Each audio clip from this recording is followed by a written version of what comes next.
This is the Detroit Sports Podcast Network.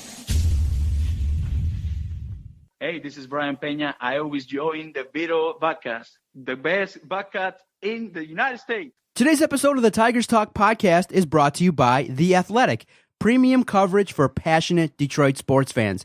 Vito and I, when we're prepping for this podcast, one of the sites we definitely check out is The Athletic. Great coverage about the minor leagues, great in-depth coverage and features, something a little different that the average sports fan can dig into. Vito and I, we read that website every single day, and it's one of the reasons why our podcast has been really soaring as of late. So if you want to save 20% off the first year of an annual subscription, go visit theathletic.com/DSP. That's theathletic.com/DSP, one of the fine sponsors of the Detroit Sports Podcast Network.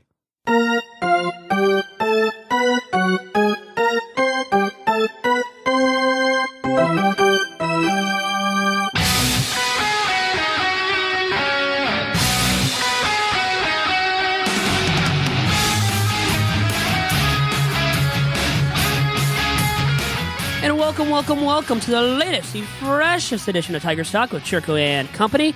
I am your host, Vito Geronimo Chirco, along to my usual sidekick and broadcast partner in fun, that is Doc, from Doc and Jack, John Charles Macaroon. John, how are you doing?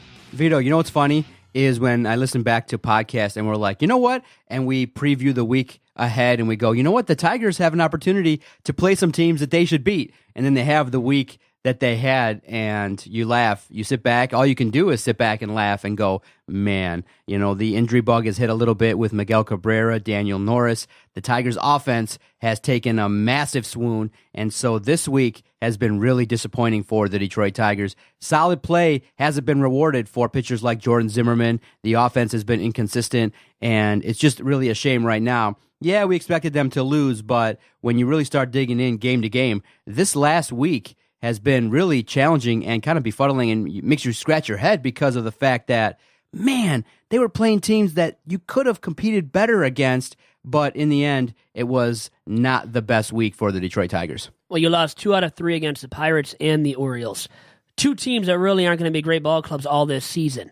So the Pirates, I know, have had success early on, but when you look at their ball club, you would imagine they're not going to be able to sustain the success in a tough division in the National League Central Division, where you have the Cubbies, you have the Cardinals, you have the Brewers, all these teams that are better than the Pirates right now. And the Orioles have been a laughingstock, really the laughingstock of baseball almost, outside of maybe the Reds. And then you lose 2 out of 3 to Baltimore. I know you were on the road, but still, man, God, on your road trip, a 6-game road trip, you come back to Tampa, you lose the first game Monday night, and Jordan Zimmermann throws the best outing he has in his Tigers career. You can't score for him, at least a run. I mean, it was horrible. Horrible offensive displays by the Tigers night in, night out, it seems like, since the start of last week at this point, Doc. What do you think contributed to the offensive woes the last 7 days? Well, I would say, specifically, you do have to reflect upon the fact that they did score a little bit against the Pirates, okay? I know their first game, 13-10 win. Or, last game. One of the 2 in the doubleheader. So they had that, a big offensive outburst, but that's been hit. And then they've been shut out. I mean, when you're scoring 0 runs, that's a big indicator that your offense, isn't clicking on all cylinders and has some troubles, has some huge issues. And Miguel Cabrera, single-handedly won them a game against the Orioles over the weekend on Saturday night. And, if it wasn't for him, where would this offense be right now? And then he's dealt with some nagging issues injury-wise, once again, as he did last year, really as he has now for a few seasons in a row. And that's the scary thing about Miguel Cabrera, these nagging issues. They keep, nagging on him, getting the best of him. He's had to miss a game or 2. But in my honest opinion, you know what? It works out in the best interest of the Tigers and Miguel Cabrera to sit him a few games. When he's dealing with these nagging issues, sit him. But right now, as a whole, when you look at the offense, very little production out of everybody, honestly, outside of Miguel Cabrera. So if Miguel Cabrera is having a missed time, Doc, that means the Tigers' offense is going to score like 1 or 2 runs and maybe even get shut out, which now they have a few times this season. And now we're approaching, we're in May.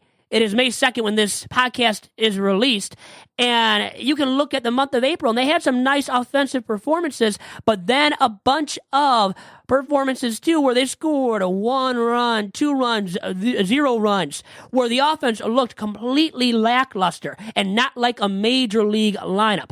And that's what scares you as fans, as pundits alike, you and I, Doc, when you look at the Tigers are moving forward, and as they face the bigger, the tougher opponents moving forward, too, that maybe have the better pitching rotations, the better pitching staffs. How are they going to score runs against these teams? Now, Vito, something that fans have observed and messaged us on our Twitter page at Detroit Podcast. Yes, there's been games where they haven't produced offensively, but one of the things that is infuriating fans is when they see the Tigers load up the bases, nobody out, or when they have a couple runners in scoring position, less than 2 outs, they don't get the man home. And it seems like now, for the better part of a couple seasons, you have opportunities several times with the bases loaded, and you have opportunities to, bring a run home, and they fail. Not even to get 1 run or multiple runs, they get 0. And it's happened numerous times with the Detroit Tigers, and it happened last week. It reared its ugly head. Have you noticed that? And what do you think can maybe be modified in that they are getting runners in scoring position, they are getting runners on base, even loading the bases, but they're not able to capitalize, and that's why you see a couple games where you're losing 2-0, 1-0, and you're wasting quality outings from your starting pitching. Is there anything they can do differently? Is there something that it's just something that maybe it gets in their head where, you just got to make contact and they strike out, or they get a little bit nervous when there are runners on base and there's all that pressure? Because you would think if you're able to get guys on base, you should be able to get at least 1 run. My goodness, to get 0 runs with less than 2 outs, bases loaded, it's infuriating. Well, when you squander those bases loaded opportunities, that's when you have to scream at your TV. You want to throw your TV across the living room, don't you? And despite the Tigers being not the best ball club this year, 11-16, they're not going to be a great ball club the rest of this season. We know that because they're not littered with talent.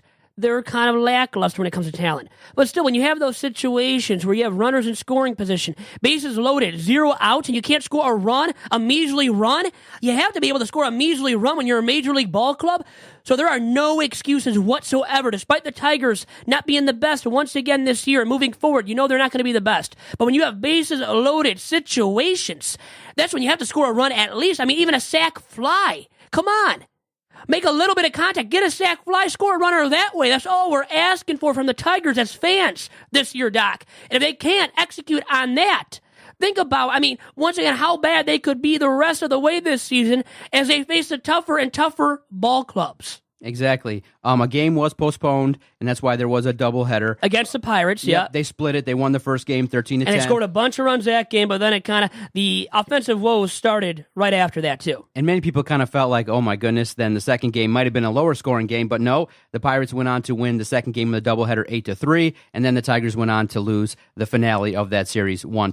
Shutout in back-to-back games, too. Exactly. Then they go on to face the Baltimore Orioles on the road. Friday, they lose 6-0. Saturday, they win 9-5. Then you have the, series finale, and they lose 5-3. They come home, to nice weather. Finally, some nice weather. You would expect the bats to heat up, and they waste, like you said, the opportunity to really reward Jordan Zimmermann for a good performance. And the offense started in the 9th inning. So that's kind of sucks for fans in that for those that went out to the game. I didn't really check the attendance. I didn't pay attention to Monday's game all that much other than kind of briefly looking at it through my phone. And I saw that, in the 9th inning, Shane Greene gave up not only 1, but 2 home runs. And the Tigers they tried to rally late in the bottom of the 9th, but they ended up losing 3-2. And they sit right now, I believe, at 11-16. 11-16. Second place, though. Look at the Tigers right now, Doc. Let's be elated. Full of excitement the Tigers are producing and making us feel all excited because they're in second place. Come on. They have a chance now, Doc. We have to talk about something that is very concerning in that, yes, you have a bunch of young cats playing. Yes, you recognize they're going to be inconsistent. And yes, you realize that, throughout the course of 162 games, the offense can run hot and cold and things like that. But you got veterans that you're counting on in that bullpen, and they aren't producing. And you've seen Drew Verhagen get DFA'd. He obviously cleared waivers because nobody in their right mind would consider taking him on. So he's back in the minors. But 2 guys that you would think could contribute and maybe help the bullpen. And I know Ron Gardenhire has come out and said that, look, really, and others as well have come out and said, look, one way to protect your bullpen is to have your starter go 7 innings. That way you can protect the bullpen and not wear them out. But unfortunately, sometimes starters get hurt, like Daniel Norris. They have unexpectedly poor results, or they suffer an injury during the course of a game. And two individuals that we thought, well, at least could be, not super great, not really above average, but not hurtful to the team. Alex Wilson and Shane Greene, their starts to the season have really been abysmal and have resulted in the Detroit Tigers struggling. As well as, I'm really shocked. And to be honest, I've read around, there are people who actually tried to defend Buck Farmer on this team and said that he's got a role. And I said to myself, Buck Farmer, look, you could, finagle as many numbers as you want. In his situation, I'm just going to tell you, trust the doc here. Don't trust anybody else.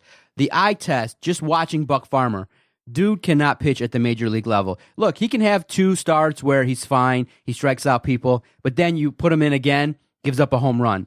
Buck Farmer is not a major league caliber reliever. You could put him in any role, and that's a guy that doesn't need to be on the team. I don't care what anybody says. And if anybody tells you, if anybody spits out to you that Buck Farmer has a specific role and can be an asset to your team, turn it off. Turn it off, because that's not anywhere near reality. Well, you don't even know what you're watching then. What are you watching? Are you watching the same game, the same product from Buck Farmer that he's producing? Okay, exactly. I want to make sure that you see that as well. Oh, I have. Buck Farmer. I'll attest to it. I don't want Buck Farmer on the team. Alex Wilson and Shane Greene are guys that the Tigers are counting on to kind of be leaders of that bullpen when there's tight situations. Alex Wilson, his fastball has been elevated. Shane Greene has been inconsistent at best. Well, the thing is, these two guys you were going to rely upon in the late innings to get crucial outs in games. Now, it doesn't matter if they win all these games, but when you have a tight situation, a chance to win a game, when you're the lowly Tigers right now, you want to win these games, right? Maybe not as many, but win a few of them here and there and make us excited as Tigers fans to watch you, outside of you being in second place for bad reasons, because really by default, because the rest of the division sucks right now too, including the Twinkies. So Shane Greene and Alex Wilson being lit up night after night, not good for the Tigers, and not good for their trade values. You want to trade them, get something in return for them, a nice package of prospects. Guess what? Who's going to trade for Shane Greene and Alex Wilson right now, Doc? Absolutely nobody. Exactly. And so definitely validate what I'm saying. Buck Farmer is not major league quality, right? He is not major league quality, and there's a 4-letter word that rhymes with Buck that I think a lot of people would like to say when it comes to Buck.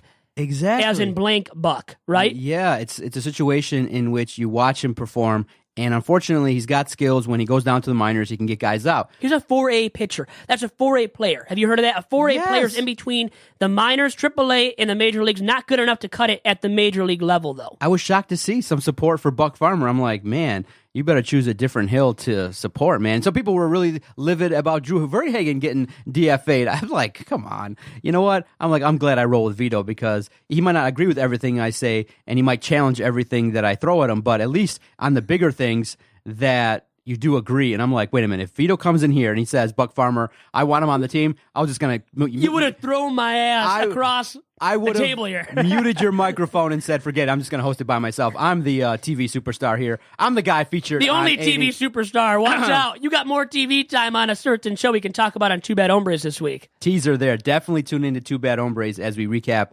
what it was like to sit and watch television, wait for a last segment.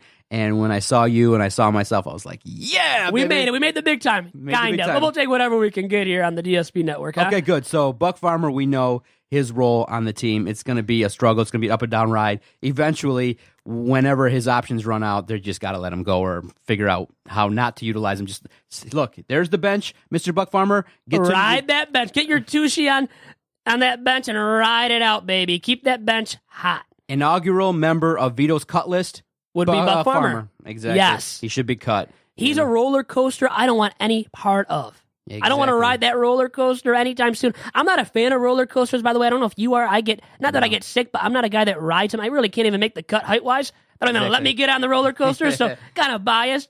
But anyways, yeah, he's not the roller coaster that you want to be a part of, Buck Farmer. Exactly. So then what do you think about Shane Greene and Alex Wilson? Will they rebound, or is this going to be something that's going to freak out fans for the foreseeable future? Well, they better hope those two rebound because of the trade value once again. Do you want to get something in return for the two of them, at least for Shane Greene, for the sake of him being able to trade him and get something of quality in return? Well, you better have him turn around his productivity, because he hasn't been productive whatsoever in these late inning these high leverage situations with the lead, with the tied ball game. He's been miserable letting up these big bombs, home runs left and right, him and Alex Wilson both. And these were two guys you were coming into the season to rely upon to get those late inning, late game outs. And they're not doing it. They're not doing it highly, consistently enough. And that's why right now you can't rely upon those guys. But if I had to guess, had to predict who would turn it around of those two, I would say that Shane Greene's more likely to turn it around because Alex Wilson really wasn't that great last year either. Shane Greene was mighty good at times where he was getting some, high leverage outs. So I could see Shane Greene flipping the switch and getting better as the season does progress and kind of elevating his trade value back to where it should be and back to a level where you can get something of quality in return for his services as you near that non-waiver trade deadline on July 31st of this season. Okay, Vito, let's take our first time out. We'll come back, and we got to analyze some players as well that have been performing, the likes of Jacoby Jones, Nick Castellanos, and Jordan Zimmermann. I definitely want to get your sense of those guys in the weeks that they had, as well as look ahead in the second half of the podcast. And Doc, speaking of performing, the Detroit Sports Commission is always performing at a high level. They are not like Shane Greene or Alex Wilson when it comes to performance and bringing marquee events to the Metro Detroit area. National, international, all kind of sporting events, and specifically amateur sporting events. They're of the highest caliber, let me tell you. And since 2001, the Detroit Sports Commission has been bringing a ton of marquee events to the Metro Detroit area, including a big-time event that we had the chance to cover in the first and second rounds of NCAA basketball tournament action at Little Caesars Arena. And that was great to be a part of, wasn't it, Doc? No doubt about it. You can follow the Detroit Sports Commission on Twitter at DET Sports.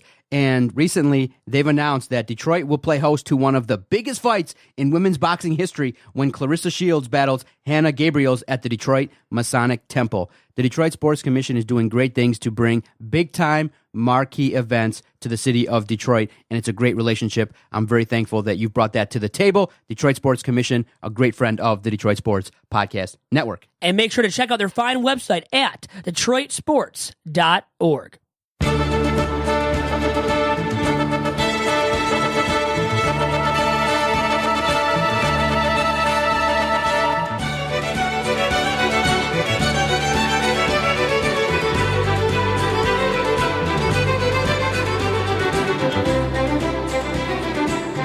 And back here on Tiger Stock with Chirco and Company, I'm your host, Vito Ranimo, Chirco alongside my usual sidekick and broadcast partner and fun, that is the Doc. And Doc, we wanted to talk about now some guys that have been performing. We were talking about some guys that weren't performing. Now, who are those guys that really have been performing, though, of late? I'm very fascinated to get your sense, Vito, about Jordan Zimmermann, because each and every time, announcers or analysts talk about Jordan Zimmermann, they say that he's got to find consistency. He's got to find his fastball. He's got to find his ability to get guys out. And sometimes they look at Jordan Zimmermann and they say, maybe he's got to transition to be more of a pitcher instead of really relying heavily on that fastball. That performance versus Tampa Bay was really solid. It looked like one of the early performances that he had with the Detroit Tigers when he came, and you need more of that. Do you think that performance versus Tampa Bay was an aberration, or do you see continued success and evolution in Jordan Zimmermann as he battles, as he continues to get healthy and really try to live up to that contract? Look, you're not going to expect no runs and all those things all the time. You're not going to expect those quality performances each and every time out, stellar like that. But if you have the opportunity to watch him, if he can be productive, that's a huge lift to the team. Well, he better evolve into a guy that can pitch, can find the strike zone consistently, can change speeds often enough, and locate and make guys miss at times. I mean, he used to be a guy that couldn't make guys miss. Maybe he's not going to be able to do that as consistently moving forward. He is 32 years right now, 32 years old. And, his FIP, though, is the best it's been since becoming a Tiger in 2016. And that start Monday night against the Rays was the best he's looked since donning the Old English D, starting in 2016. Outside of that first month or so when he looked peerless, his ERA was extremely sharp in the low ones. I mean, he was peerless that first month and a half. Since then, his production has tailed off significantly. He's been hurt way too often, way too inconsistent, not productive enough. Maybe now he's turning the corner a little bit, but you can also say this is only one start in which he looked sharp. Could be an aberration with that being said, and the Rays aren't the best hitting ball club. We know that as well and have to take that into account. But still, outside of his poor ERA, which is still poor after that start on Monday night, it's 5.81. It's below 6 now, below 6 finally for this season. But then there's the FIP. which are the more important, the analytical side of things. And those are the numbers you look at, and you can kind of gauge how productive a pitcher really has been. So I would look at that and tell you right now, with his FIP, his fielding independent pitching mark being at 4.3, well, it tells you he's really been much better than what his earn a run average leads you on to believe. So he's not been as bad as that ERA tells you he has been. His FIP tells you he's been a quality 4th or 5th starter. Now, can he be better? I mean, that's the big question mark with Zimmermann at this point. But do you hope that he will be? I mean, you have to hope he does even turn the corner a bit more and gets that FIP to 4. Let's say he gets it to 4. You would think his ERA would come down as well as he goes start to start. And if he does that, you can say that Jordan Zimmermann has turned the corner at least a bit, and that he's being the most productive he has been as a Tiger. Okay, so if I were to ask you today, what would you put your stock in? Would you put your stock in Jordan Zimmermann, or would you put your stock in Daniel Norris coming back and being effective for the Tigers this year or next? I would say Daniel Norris because he's younger. The youth is on the side of Daniel Norris. It's not on the side of Jordan Zimmermann, who is past 30 once again. He is 32 years old right now. Not 32 years young with all the taxing, all the toll on his arm and everything, on his right arm. So he's gone through a lot, been through injuries, thrown a lot of innings. So that's taxing on a guy who is 32 years old now. So I would say what you can expect from Daniel Norris is a little bit more than what you can expect from Jordan Zimmermann moving forward. Yeah, Vito, when you look at the starting pitching, it's been, somewhat up and down. You've been okay with Michael Fulmer, giving you a lot of opportunities, but the rest of the staff is really interesting to look at in that Fiers and Liriano. You got a bunch of guys, Fiers, Liriano, and Jordan Zimmermann, that really have to practice the art of pitching to get guys out. And it's really hard sometimes when they're inconsistent or when it's hard for them when they don't get run support. So it has to all work in tandem, and sometimes it just doesn't. But I've been pleasantly surprised by Fiers and Liriano. I think that in terms of what you've asked them to do as role players, they've done the job. I've been pretty impressed. Fiers is a guy that doesn't have high heat. He doesn't blow guys away. But when you transition to the art of pitching, when you can adjust your speeds and get the ball all over the plate in control, and you have the ability to kind of keep batters guessing, you can get guys out. That's what Liriano has done, and it seems like in their outings, they make a couple mistakes, and sometimes they do get punished for it, but I've been pretty much satisfied with Fiers and Liriano. I've been disappointed in Zimmermann and Norris in the totality of the season. Well, Norris, too, on Sunday had to be pulled after, 2 innings? Threw 90 at the most, hitting surgery. 90 on the radar gun, that's it, now having surgery that was for a left groin. 8 to 12 weeks. Yes, so long-term recovery on the 60-day DL, which means he's out for the season. He won't be pitching again until the spring of next year at the earliest, let's say. So he should be ready for spring training, but that's the earliest you'll see him pitching again in a Tigers uni. And the thing is, he wasn't that productive when he was pitching. Only made, 2 starts? That was the second start of the season for Daniel Norris on Sunday against the Orioles. And you're throwing pitches that are reaching 90 miles per hour at best. I mean, that's your fastball velocity. This is a guy that could hit 93, 94 before. And you mentioned how these other guys have to develop the art of pitching. Well, I think Francisco Liriano is in that stage of his career where he has kind of already adapted to the art of pitching. He has kind of adopted it. He can pitch now more and more, mix and match, throw the off-speed stuff. It can look good. So he still has something, I think, in his arsenal more than what I expected going into the season. Mike Fiers has to learn that as well, though, more and more, and adapt more to that, to be able to mix and match, and to locate, to get guys out that way. And these guys, Liriano and Fiers, aren't guys that are going to strike out a premium amount of batters, game in, start in, start out. So they have to rely upon getting guys out via the ground ball, via the fly out, and, making guys hit the ball, not mislocating, not walking batters. So if they do end up doing that more and more, and Liriano really already has started doing that, has developed once again that so-called art of pitching that Jim Price loves to say on the radio broadcast, right, when you tune into a Tigers radio broadcast. But Liriano really, it seems like, has developed that at this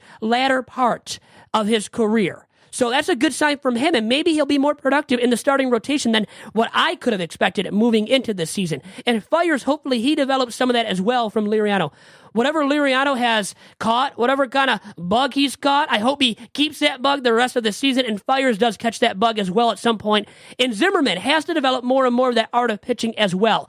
And he wasn't the guy that would strike out a premium amount of batters, even in the prime of his career with the Nationals. But he still struck out batters, had the ability to make a few batters miss here and there. We want to see a little bit of that, but just getting guys out, locating your pitches, not walking batters, and getting guys out via the ground ball, via the fly ball. If you do that and get through 6 or 7 innings per start, at least 6 from him, from Fiers, from Liriano, that's quality, and that's really all you can expect from these guys as they get into the latter parts, the later stages of their respective careers.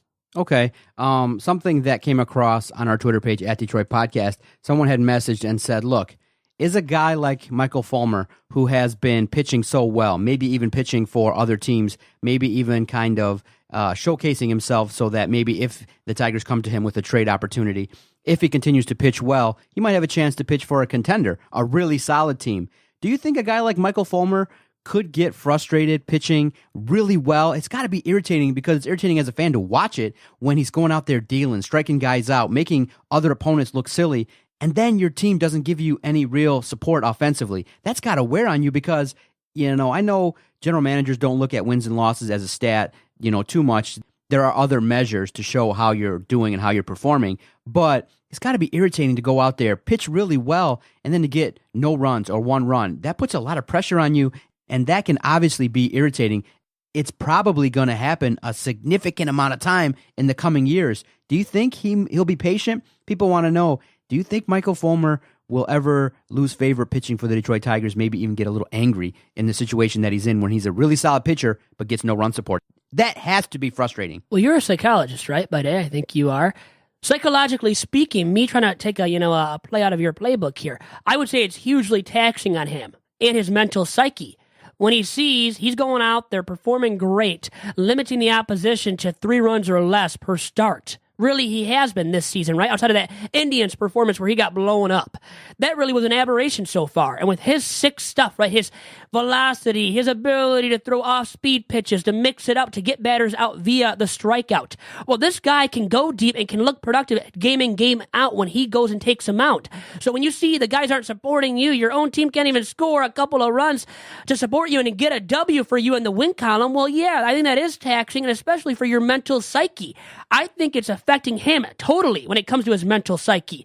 But the thing is, he can look at it this way, too. He is the full-fledged ace. The ace, no doubt, of this rotation, of this pitching staff. So I think you can buy into that status, right? I mean, that might help out the mental psyche. Hey, man, I'm the best pitcher on this staff by far. I have the most talent. I'm the sexiest commodity of this entire pitching staff. No doubt about it, too. Don't you think that can positively affect the mental psyche of Michael Fulmer or guys similar to his caliber that is the definitive ace of a pitching rotation, which Michael Fulmer, once again, is clear-cut. There's no doubt about it that he is the ace of the Tigers' rotation and of their pitching staff as a whole. Okay. Now, somebody who has been performing, as we're speaking about those that are surprising and doing well, Leonys Martin at the leadoff spot has been somebody that's been consistent and has been drawing some comparisons to those quality leadoff guys. And some people were like, well, when he was put at that position, many people were skeptical that he would remain there. And so far, he's been productive. He's been, drawing some walks, getting on base, kind of helping set the table for the offense to get started in games. And people are kind of noting he could remain in that spot for some considerable amount of time. Well, the thing is, he's hitting for power, too, right now. How about his pop? The launch angle. He's embraced that, hitting for power, trying to launch it out of the ballpark. So he's adapted his swing to that. And I guess 2 years ago, he was ahead of the curve and trying to hit for power, and he did. And then hitting for power got to him last season, and he was miserable, had to be sent to the minors. So because of that, his swing, it went awry. It wasn't good. He wasn't productive at the plate last year as a major leaguer when he even got the chance to play at the major league level. As I said, he was toying between the minors and the majors last season. So this was a guy the Tigers got for cheap because of that, because nobody really wanted him. So far, so good, though, on the return for Leonys Martin in terms of him being productive when they didn't really pay much for him. So he's been a great bargain so far. And the thing is, really keep it up power-wise. I would say no, you can't expect that. But if you get a little bit out of what he's done so far moving forward, you got to be very happy as a Tigers organization, Doc. Batting .271, .333 on-base percentage, .479 slugging average, bolstered by 4 home runs, which is tied for the team lead. Look at that, the team lead. He's leading the team in home runs. Really? I mean, that speaks volumes about how sad the rest of the lineup has been, really, night in, night out, because nobody's been consistently productive outside of Miguel Cabrera, really. He's been productive, so you can note him. You can note Jeimer Candelario. How many other guys can you really note that have been productive game in, game out, really, when they have played? When we look at how you build a team, that's how you get productive players. That's how you get a team that can compete. They're paying him less than $2 million a year. It's a bargain. Huge bargain, because nobody expected him to do this. The thing is, once again, he's being paid not to produce like this. He's being paid to produce lackluster, results. So can he keep this up?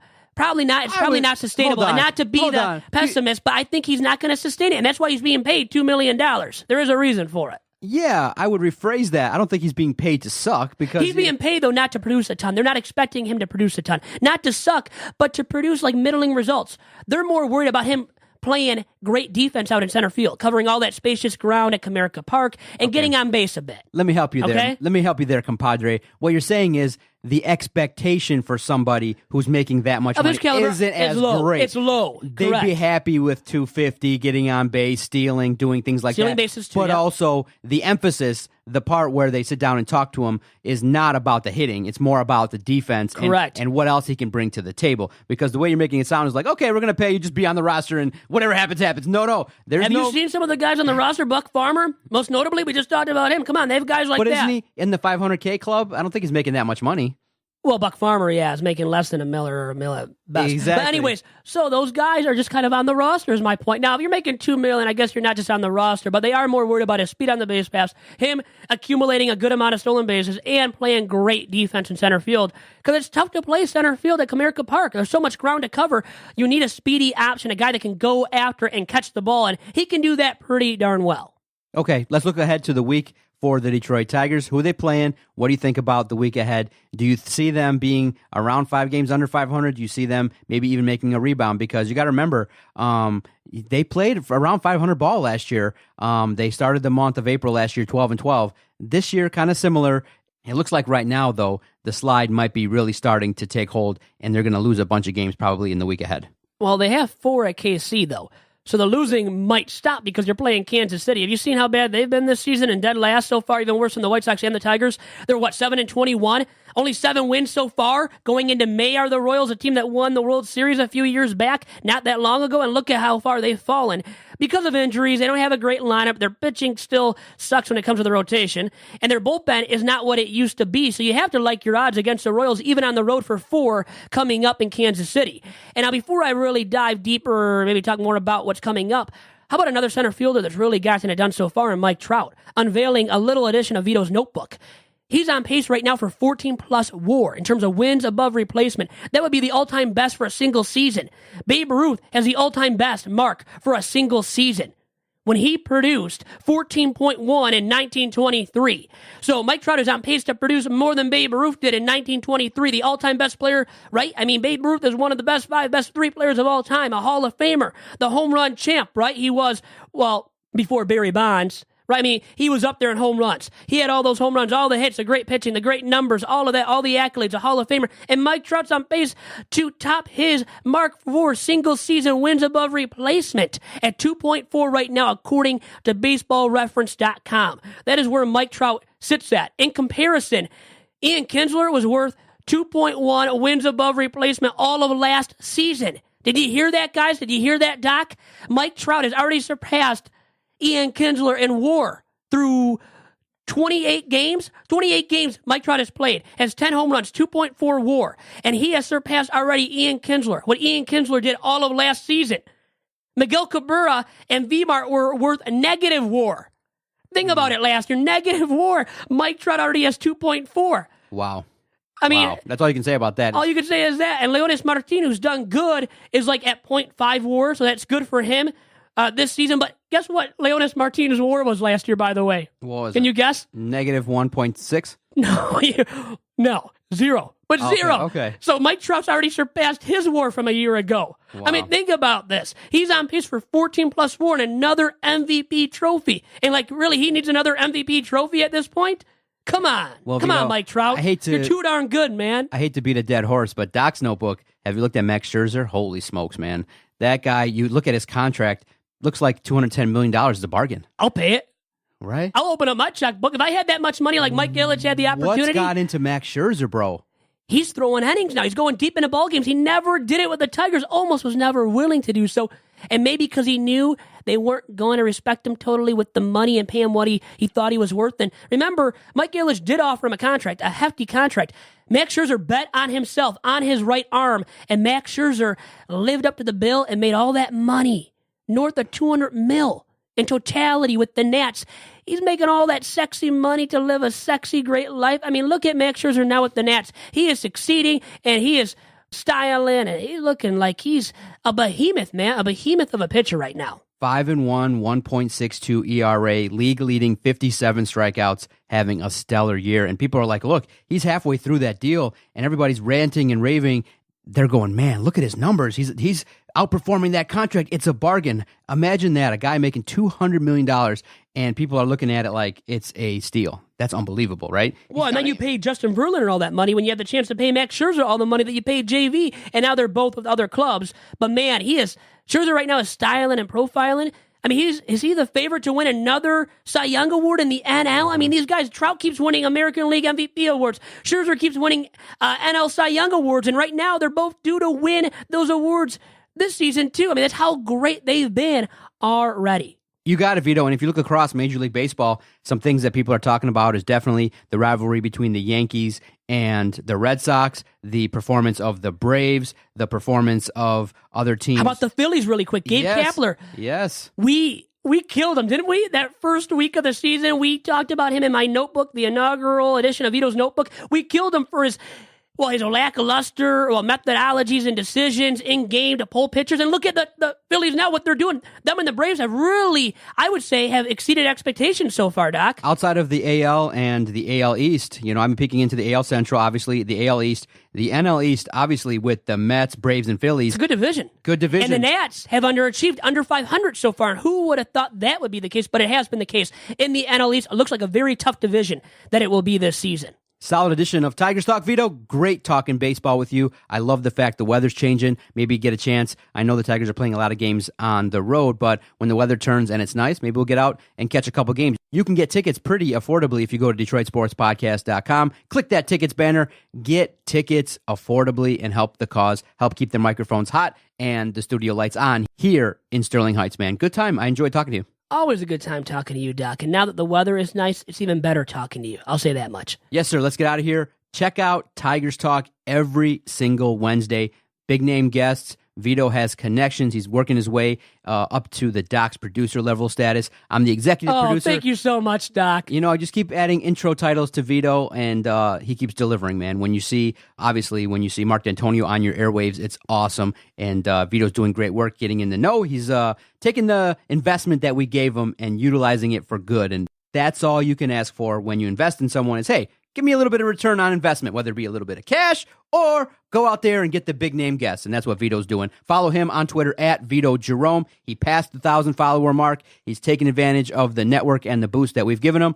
And he's also an A&E superstar. A&E superstar. Yes, Never sir. thought I would say that, but I guess we are. You and I both are right now. Check out all the podcasts every single day, DetroitSportsPodcast.com. See everybody next week. Talking Adios. baseball.